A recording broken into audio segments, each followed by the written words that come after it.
الله أكبر الله أكبر لا إله إلا الله الله أكبر الله أكبر ولله الحمد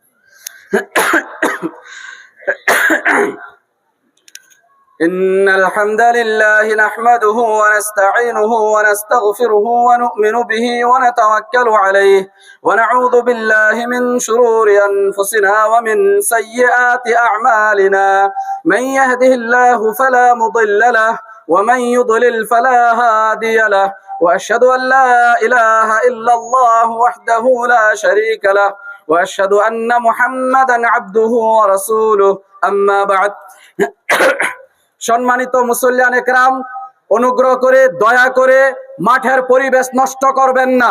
2 minute বসেন, এইভাবে সালাত আদায় করে তাড়াহুড়া করে বের হয়ে যায় মাঠের একটা ঈদের একটা সৌন্দর্য, ঈদের একটা পরিবেশ নষ্ট করবেন না।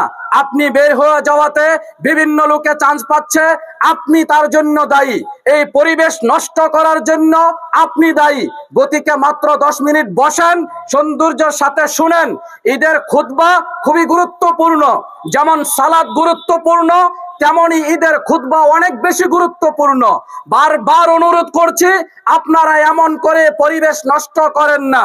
শ্রদ্ধার রাজ, আজকে এই বর্তমান যুগে, বর্তমান জামানাতে আমরা যেই পরিস্থিতি, যেই সময়ে বসবাস করতেছি সেটা হচ্ছে ইন্টারনেটের যুগ, সেটা ডিজিটাল যুগ। এমন যুগে আপনি যদি ধর্মের প্রচার দেখুন, আপনি যদি ধর্মকে নিয়ে বিভিন্ন রকমের মন্তব্য দেখুন, তাহলে আপনি দেখবেন সেই বিশেষ করে ইন্টারনেটের মাধ্যমে কি চলছে। সাধারণ রাজ কনফিউজ হয়ে আছে, কার কথা মানবে। উল্টা পাল্টা ফতোয়া দিয়ে, উল্টা পাল্টা কথায় ইন্টারনেট ভরা পড়া আছে, সোশ্যাল মিডিয়া ভরা পড়া আছে। দুর্ভাগ্যের বিষয়, এমন ব্যক্তিরা ধর্মের প্রচারক হয়ে বেড়াচ্ছে যারা পেশাব পায়খানা করে ভালো করে ইস্তিনজা করাটাও জানে না। এমন পাগলও তারা নিজেকে ধর্মের প্রচারক হিসাবে সোশ্যাল মিডিয়ার মাধ্যমে নিজেকে প্রস্তুত করে বেড়াচ্ছে। এমন পাগল কিছু সেই সোশ্যাল মিডিয়ার মাধ্যমে পাগলামি করছে, যারা ধর্মের কোনো জ্ঞান নাই, যারা হাদিসের হ জানে না, যারা কোরআনের কাফ জানে না, যারা হাদিসের ডেফিনেশন দিতে পারবে না, হাদিস কাকে বলে, তারাও নিজেকে বড় দায়ী আল্লামা হিসাবে তারা ইন্টারনেটের মাধ্যমে সাধারণ রাজকে বিভ্রান্ত করছে। এদের সম্পর্কে পবিত্র কালাম পাকে বলা হয়, আল্লাহ রাব্বুল আলামিন বলেন, রব্বানা ইন্না আতা'না সাদাতানা ওয়া কুবারা'না, হে প্রতিপালক, আমরা আমাদের গাঁয়ের লিডার, আমরা আমাদের উলামার পিছনে ছুটে পড়ছিলাম, ফাআদাল্লানা, তারা আমাদেরকে পথভ্রষ্ট করে দিয়েছে, ফাআদাল্লুনাস সাবিল, তারা সোজা রাস্তা থেকে আমাদেরকে পথভ্রষ্টর দিকে নিয়ে গিয়েছে। রব্বানা আতিহিম দু'ফাইন মিনাল আযাব, আল্লাহ তাদেরকে তুমি ডবল আযাব দাও, ওয়াল আনহুম লা'নান কাবীরা, এবং তাদের উপর বড় লানত করো। এখন সমস্যা হলো, ধর্ম আমরা কার কাছ থেকে শিখবো, ধর্ম কার কাছ থেকে সংগ্রহ করব?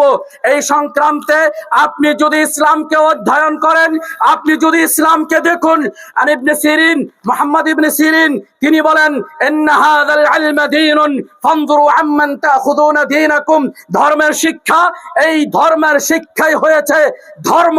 গতিকে তোমাকে যাচাই করতে হবে তুমি ধর্ম কার কাছ থেকে সংগ্রহ করো।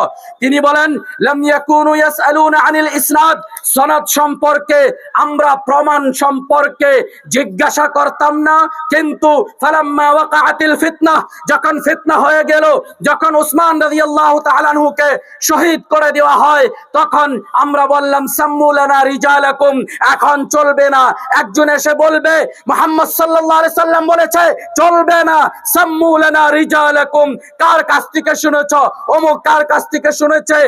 প্রমাণ চাই, ডিটেইলস প্রমাণ চাই, শুধু মুহাম্মদ সাল্লাল্লাহু আলাইহি সাল্লাম বলেছে বললে হবে না। সাম্মু লানা রিজালাকুম, কার কাছ থেকে শুনেছো, দলিল চাই, প্রমাণ চাই।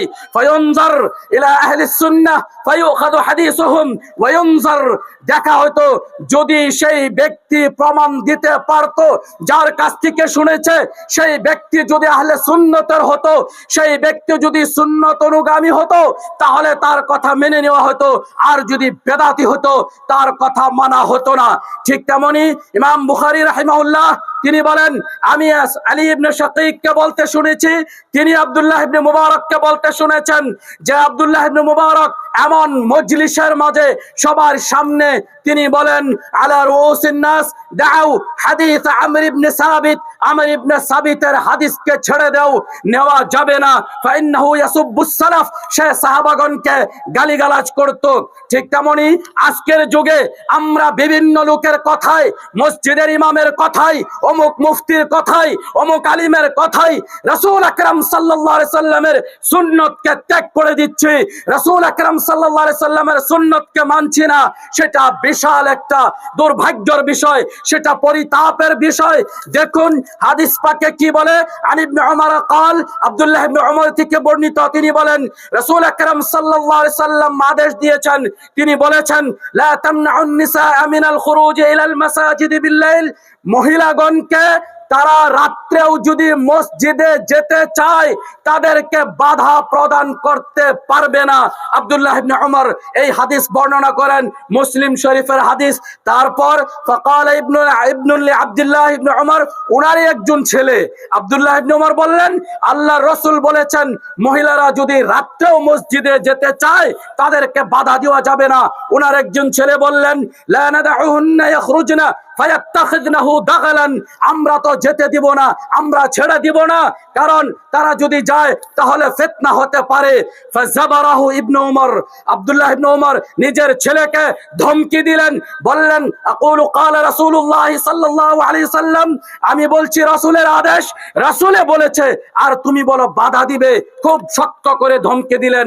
অর্থাৎ রাসূল আকরাম সাল্লাল্লাহু আলাইহি সাল্লামের যখন কথা চলে আসবে কাউরি কথা মানা যাবে না, সে যত বড় মহান হোক না কেন, সে যতই হোক না কেন।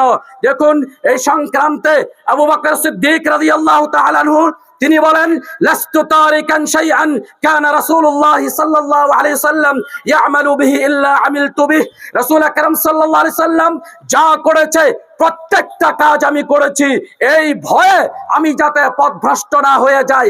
কে বলে? আবু বকর, রাসূল সাল্লাল্লাহু আলাইহি সাল্লামের প্রিয় সাথী, প্রথম খলিফা, যাকে দুনিয়ার বুকে জান্নাতের সুসংবাদ দেওয়া হয়েছে, সেই ব্যক্তি ভয় পায় যে যদি রাসূলের কোনো কথাকে অমান্য করি তাহলে আমি পথভ্রষ্ট হয়ে যাব, আমি জাহান্নামে চলে যাব।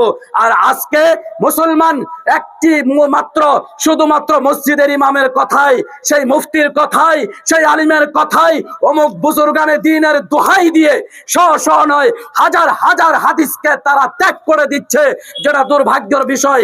ইমাম আবু হানিফা রাহিমাহুল্লাহ তিনি বলেন, ইযা কুলতু কাওলান ইউখালিফু কিতাবাল্লাহি ওয়া কবরার রাসূল ফাতরুকু কাওলি, আমার কোন কথা যদি কোরআন হাদিসের সাথে না মিলে আমার কথাকে বাদ দাও, আমার কথা মানা যাবে না, হাদিসের কথাকে মানো। ইমাম মালিক রাহিমাহুল্লাহ তিনি বলেন, আস-সুন্নাতু সাফিনাতু নূহিন মান রাকিবাহা নাজা ওয়া মান তাখাল্লাফা আনহা গারাকা, সুন্নাত হাদিস হচ্ছে নূহ আলাইহিস সালামের নাও। যারা ইতিহাস জানেন, নূহ আলাইহিস সালামের নাওয়ে যারা চড়ছিল তারা বেঁচে গিয়েছিল, যারা চড়ে নাই তারা ধ্বংস হয়ে গিয়েছে। আজকে আমরা যারা পৃথিবীতে জীবিত তারা সেই ওই ব্যক্তির বংশ, ওই ব্যক্তির ছেলে সন্তান যারা নূহ আলাইহিস সালামের নাওয়ে চড়েছিল, যারা চড়ে নাই এখন পৃথিবীতে নাই। ঠিক তেমনি যারা সুন্নতকে মানবে তারা নূহের নাওয়ে চড়ে গেল, তারা জান্নাতে যাবে।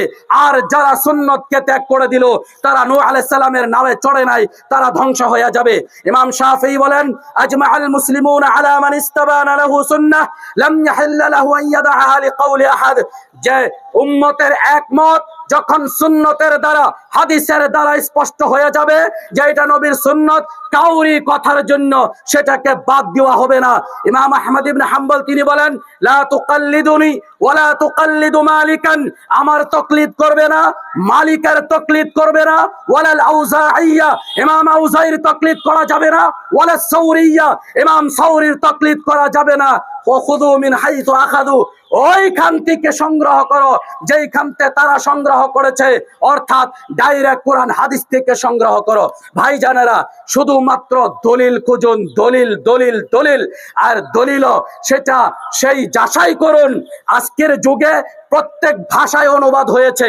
এখন দলিলের নামে একজন আসবে বলবে আলহামদুলিল্লাহ রাব্বিল আলামিন মানে মদ খায়ও না, চলবে? এমনও চলছে। এবারত কিছু আরবি বুঝে না, আরবি একটা আর অনুবাদ করছে আরেকটা, আরবি একটা ব্যাখ্যা করছে আরেকটা।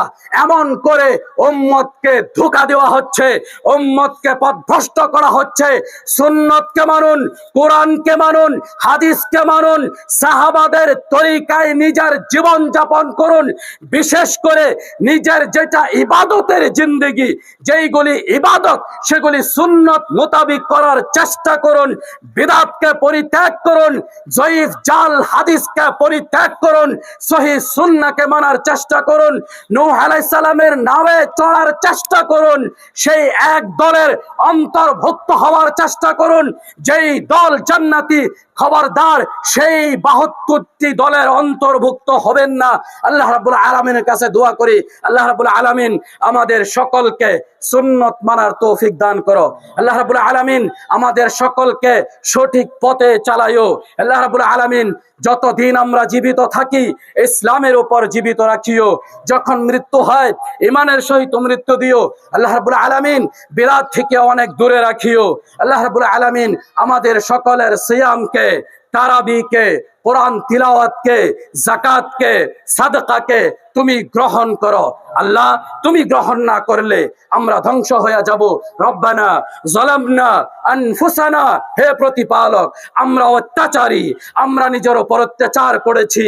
ইল্লাম তাগফির লানা, তুমি যদি ক্ষমা না করো, ওয়া তারহামনা, তুমি যদি রহম না করো, লানাকুনান্না মিনাল খাসিরিন, আমরা ক্ষতিগ্রস্ত হয়ে যাব, আমরা ধ্বংস হয়ে যাব।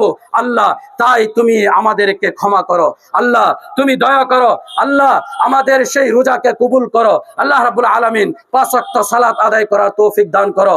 হে মহান আল্লাহ, হে আল্লাহ রাব্বুল আলামিন, হে রহমান, হে রহিম, হে গফুরুর রহিম, তুমি আমাদের সকল পূর্বপুরুষ যিনারা ইন্তেকাল হয়েছে তাদেরকে ক্ষমা করো। আমাদের মাতা পিতা, দাদা দাদি, নানা নানি যারা ইন্তেকাল হয়েছে তাদেরকে তুমি ক্ষমা করো। আল্লাহ রাব্বুল আলামিন তাদের কবরের আযাব থেকে তুমি মুক্তি দাও। আল্লাহ রাব্বুল আলামিন তাদের গুনাহ খাতাকে মাফ করো।